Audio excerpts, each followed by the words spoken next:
What's happening, comic fans? It's Mike from the Hardcover Comic here. Today I wanted to talk about 5 Dark Horse, either mini-series or original graphic novels that I've read recently that I've really enjoyed. Relatively short stories that you can enjoy it from start to finish within an hour or two without having to wait months and months to collect a full series and read dozens and dozens of issues. I love Dark Horse. I've spoken about them in the past, never necessarily in a dedicated video like this, but I've mentioned their stories and a lot of their graphic novels in the past. Really incredible company. Before we get into that, organicpricebooks.com. What is organicpricebooks.com? First of all, amazing sponsor of the show. They help us. We try to help them. Our promo code's showing on the screen. You can pre-order and regular order hardcovers, omnis, absolutes, deluxe editions, trade paperbacks, compendiums, whatever it is. At this point, pretty much whatever it is that gets released in the comic book market. Amazing place for all that stuff. Amazing prices, amazing discounts. You can pre-order, special back order certain books.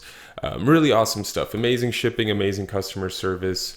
Love OPB. Can't recommend them enough. Check them out if you're looking to purchase some new stuff and use the promo codes down in the description below. Now let's dive into it. Let's talk about some Dark Horse miniseries and OGNs.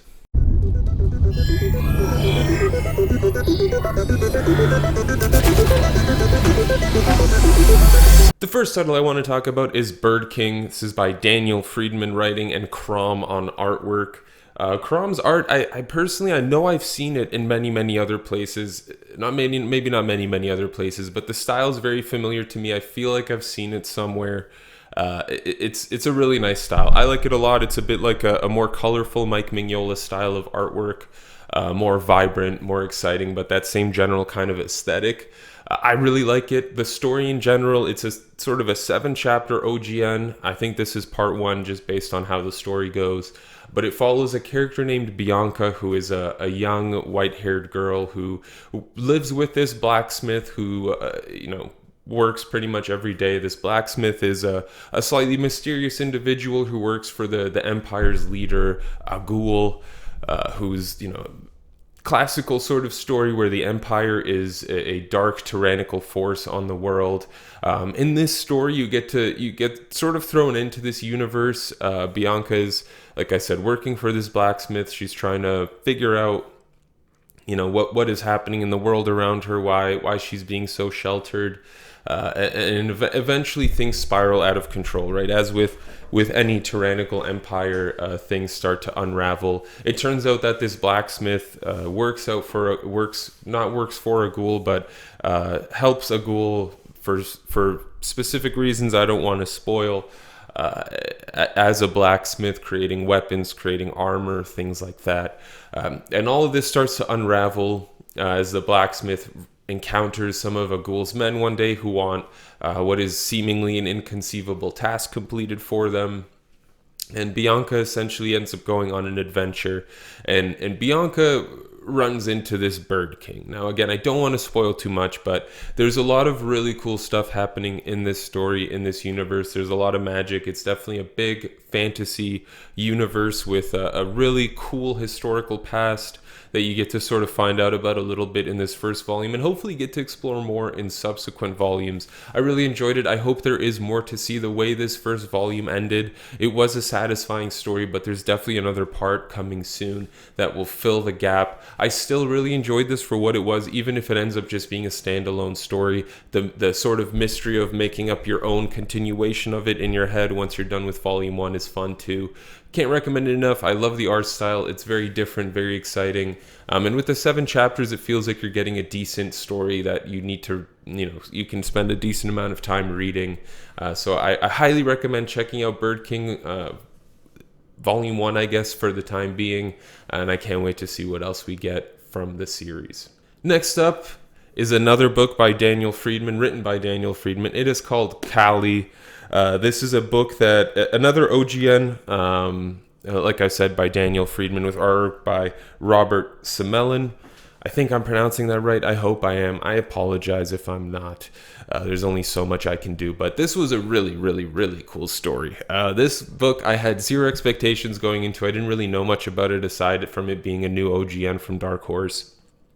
And I gotta say, I loved it. It was such a fun, wild, crazy ride.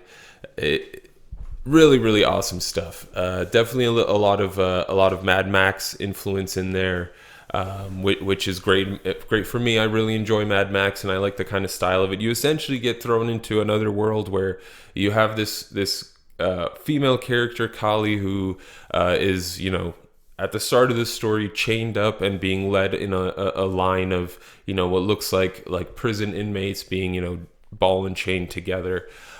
So right off the bat, you've got this sort of mystery. You find out that she was betrayed by her fellow, I guess, gang members, the matriarchs.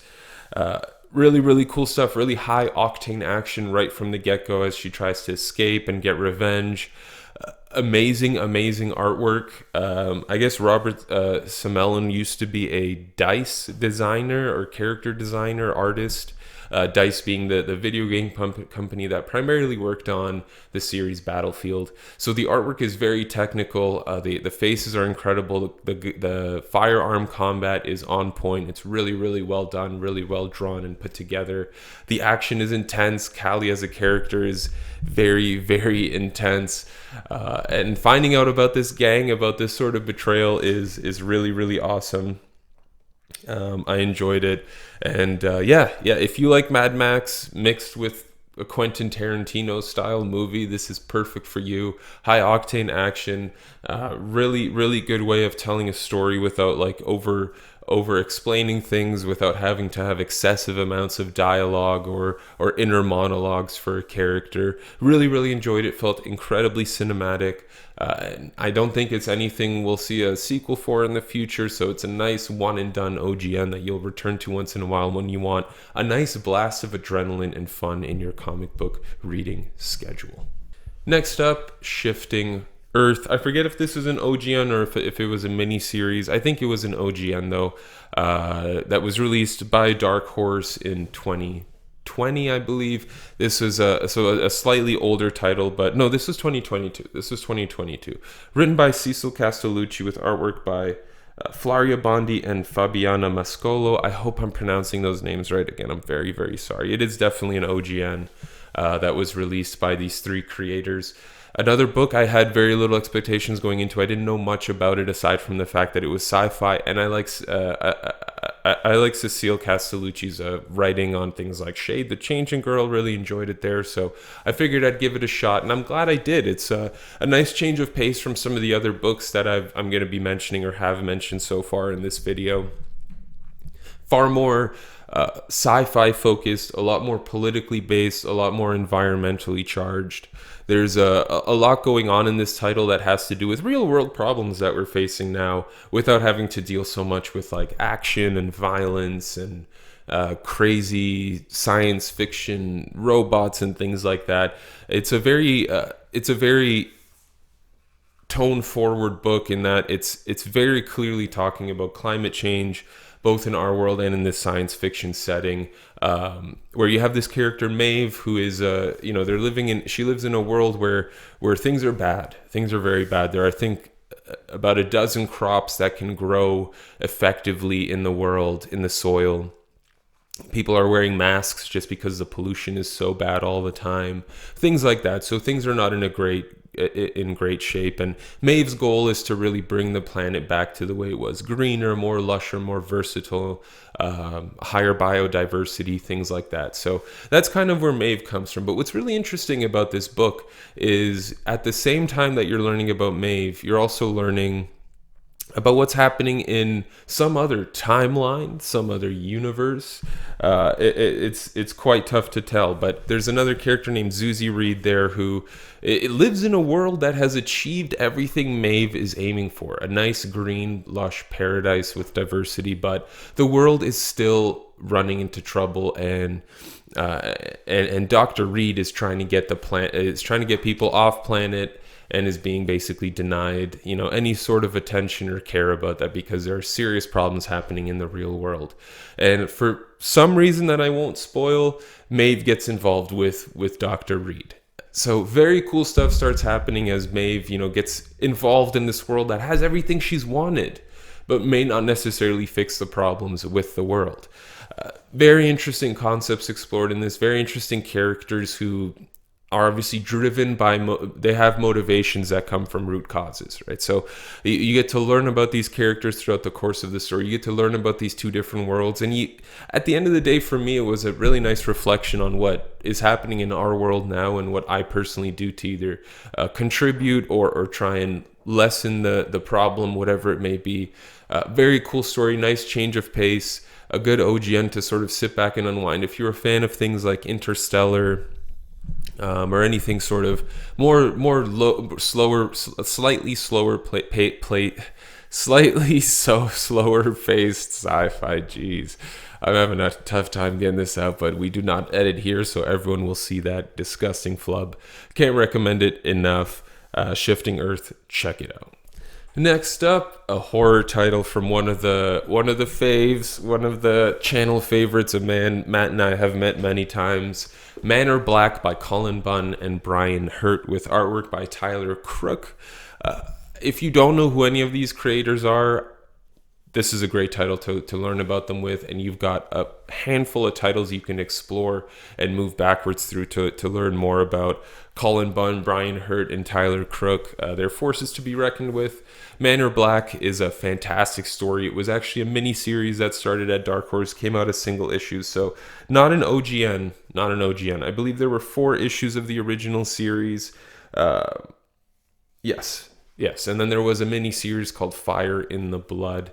Manor Black, another book, had no expectations. It's a supernatural horror book that sort of starts off with introducing you to various characters. The first of which being Roman Black, who is sort of the lead, the patriarch of Manor Black. So Manor Black is this incredible mansion within this city, on the outskirts of this smaller town, where Roman Black essentially lives with his family.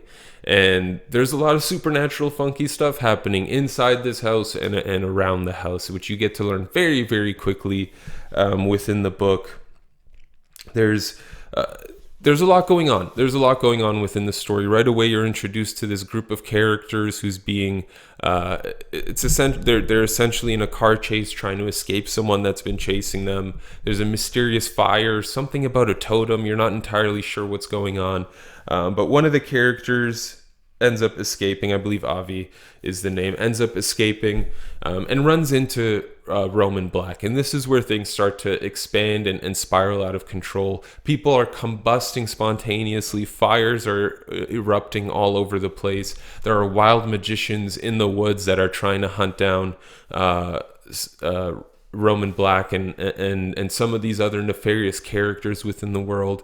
It's really, really fascinating. What's great about it is Colin Bunn's dialogue is so on point, whether it's a sheriff talking to another deputy or it's Roman Black talking to one of these wild magicians. The characters, the tone is also perfectly written. The dialogue is so well executed. There are great little jokes thrown in between while people are looking at murder scenes. There's a lot of mystery, a lot of supernatural ambiance around the title. I really enjoyed it. I haven't read Fire in the Blood yet, but I'm very much looking forward to it.